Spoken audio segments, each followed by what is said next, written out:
জামালদহে নাবালিকা ছাত্রীর মৃত্যুর ঘটনায় শুক্রবার মেখলিগঞ্জ থানায় লিখিত অভিযোগ দায়ের হল। মৃতার পরিবারের অভিযোগের ভিত্তিতে পুলিশ তদন্ত শুরু করেছে এবং একজন যুবককে আটক করেছে। অভিযোগে বলা হয়েছে, হুমায়ুন কবির নামে এক যুবকের মানসিক নির্যাতন, হুমকি ও ব্ল্যাকমেলের জেরেই ওই ছাত্রী চরম সিদ্ধান্ত নিতে বাধ্য হয়েছেন। পুলিশ জানিয়েছে, প্রমাণ মিললে আইনগত ব্যবস্থা নেওয়া হবে। পরিস্থিতি বর্তমানে নিয়ন্ত্রণে রয়েছে।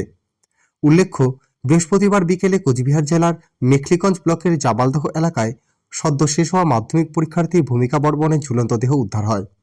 15 বছর বয়সী জামালদহ তুলসীদেবী হাইস্কুলের ছাত্রী ভূমিকা বর্মন মাধ্যমিকের শেষ পরীক্ষা দিয়ে বাড়ি ফেরার কিছুক্ষণ পর বাড়িতে আত্মঘাতী হন বলে অভিযোগ।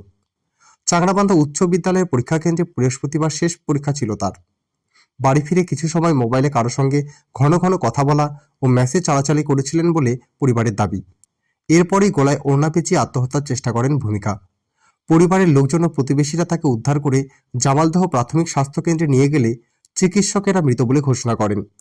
ভূমিকার বাড়ি জামালদহের হাইস্কুল পাড়া সংলগ্ন এলাকায়। তার বাবা জীবন বর্মন কাজের সূত্রে বর্তমানে ছত্তিশগড়ে রয়েছেন। মেয়ের অস্বাভাবিক মৃত্যুর খবর শুনে তিনি বাড়ির উদ্দেশ্যে রওনা দিয়েছেন। মা শেফালি বর্মন মেখলিগঞ্জ থানায় শুক্রবার লিখিত অভিযোগ দায়ের করেছেন। তার অভিযোগ, স্থানীয় যুবক হুমায়ুন কবিরের সঙ্গে ভূমিকার সম্পর্ক তৈরি হয়েছিল। পরে ওই যুবক নানাভাবে ফুসলিয়ে ও মিথ্যা আশ্বাস দিয়ে জোরপূর্বক শারীরিক সম্পর্ক স্থাপন করে বলে অভিযোগ। বিয়ে না করলে প্রাণনাশের হুমকি, মোবাইলে ব্ল্যাকমেল ও মানসিক নির্যাতন করা হচ্ছিল বলেও পরিবারের দাবি। মৃতার মোবাইল থেকে সংশ্লিষ্ট যুবকের সঙ্গে কথোপকথনের তথ্য মিলেছে বলে পরিবারের দাবি। পুলিশ দেহ উদ্ধার করে ময়নাতদন্তে পাঠিয়েছে। শুক্রবার মাথাভাঙ্গা মর্গে দেহ পাঠানো হয়। এদিকে পুলিশ এক যুবককে আটক করেছে। পুলিশের তরফে নাম প্রকাশ না করা হলেও পরিবারের দাবি, অভিযোগে উল্লেখ করা হুমায়ুন কবিরকেই আটক করা হয়েছে। অভিযোগ রয়েছে, ঘটনার পর ওই যুবক পালানোর চেষ্টা করছিল এবং পরে ধূপগুড়ি এলাকা থেকে তাকে আটক করা হয়। এদিকে ময়নাতদন্তের পর নাবালিকার দেহ পরিবারের হাতে তুলে দেওয়া হয়েছে।